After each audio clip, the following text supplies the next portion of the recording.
Hello friends, কেমন আছেন সবাই? টুসিস ব্লগে সবাইকে স্বাগতম। খুব সুন্দর একটা সকাল। এখন বাজে সকাল 7টা আর আমি বেরিয়ে পড়েছি আমার কাজে। আপনারা সবাই আমার সঙ্গেই থাকুন। এটা আমার নতুন ব্লগ এবং প্রথম ব্লগ। এই জন্য হয়তোবা আমার অনেক ক্ষেত্রে ভুল ত্রুটি হতে পারে এবং কথায়ও হয়তো জড়তা আছে। আর আমি কি করি, কোথায় থাকি আর আমি আপনাদের সাথে কি শেয়ার করতে চাচ্ছি, আমার সঙ্গে থাকলে অবশ্যই জানতে পারবেন। দেখেন, রাস্তাটা খুবই ফাঁকা, মাঝে মাঝে দু একটা গাড়ি যাচ্ছে, কারণ এত সকালে গাড়ি একটু কমই চলে। কিন্তু যখন আপনারা আমার সঙ্গে ফিরবেন তখন দেখবেন এই রাস্তার চেহারাটাই অন্যরকম হয়ে গিয়েছে। সকালবেলায় অনেকটা বাস চলে, কারণ দূর থেকে অনেক পরিবহন আসে আর কাজের জন্য অনেকে বের হয়, তবে এত সকালে অফিসের জন্য খুব কমই বের হয়।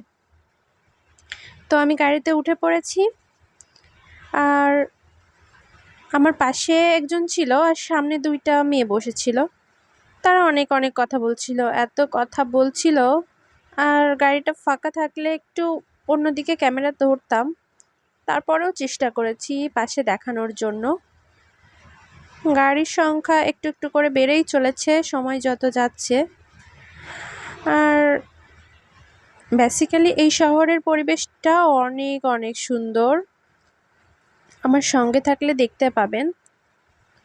তবে বাংলাদেশ, সেই হিসাবে আমাদের দেশের আমার এই শহরটা অনেক অনেক ভালো।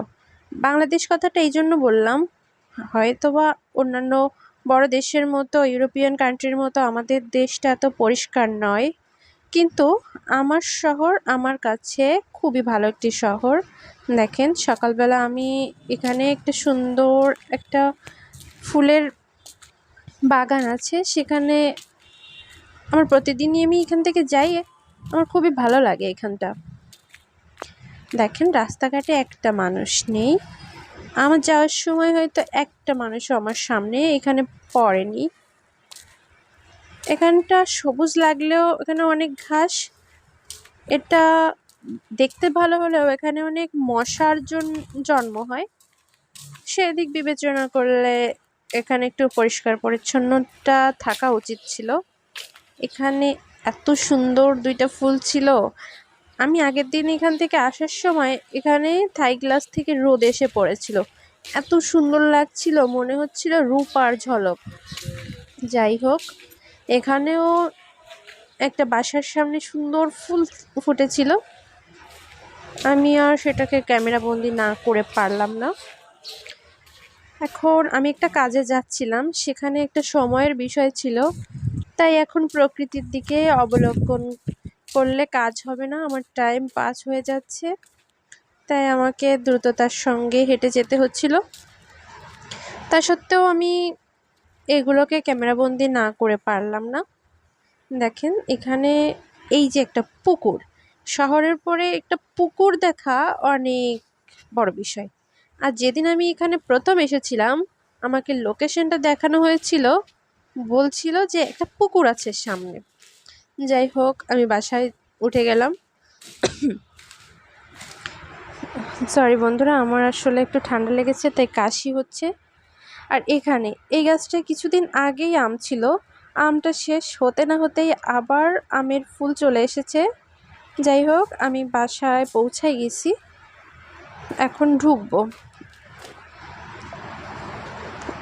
আমার কাজ শেষ, আমি বের হয়ে এসেছি। এখন আমি আবার বের হয়ে যাচ্ছি।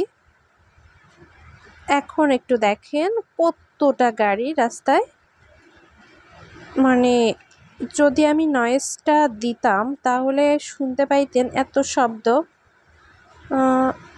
শহরটা নয়েজি হলেও মাঝে মাঝে খুব একটা গ্রামের মতো পরিবেশ দেখা যায়। এখানে একটু গাড়িটা থেমেছিল, এই জন্য আমি একটু এখানের দৃশ্যটা দেখাইলাম। যেহেতু বর্ষাকাল শুরু হয়েছে, এখন ঘাস বা বিভিন্ন জায়গায় একটু সবুজের সমারোহ বেশি দেখা যাচ্ছে। এই যে সেই মোড়টা যেখানে আমি সকালে কিছু সময় আগে দেখালাম যে একেবারেই ফাঁকা, দেখেন এখন সেখানে কি একটা অবস্থা। যদিও আমার ক্যামেরাটা রোটেট হয়ে গিয়েছে। আর পরে আমি খেয়াল করলাম আজকে হচ্ছে এইচএসসি পরীক্ষা ছিল, এই জন্য মেবি আরো বেশি পরিমাণে গাড়ি চলছে। প্রায় 9টা বেজে গিয়েছে, 9টারও একটু বেশি। এই জন্য সবাই পরীক্ষা কেন্দ্রে তাড়াতাড়ি উপস্থিত হওয়ার জন্য চলে এসেছে, আর এই জন্যই এতটা ভিড়। এই দেখেন সকালে যে রাস্তা দিয়ে আমি হেঁটে গিয়েছিলাম সেইখানে এখন কত মানুষ এই যে পরীক্ষা দিতে যাচ্ছে এরা হয়তো, কারণ এই পাশে একটা কলেজ আছে, সে কলেজে একটা পরীক্ষার কেন্দ্র হয়তো পড়ে আছে, এই জন্যই এত মানুষ। যাই হোক, কথা বলতে বলতে শহরের কিচ্ছুটা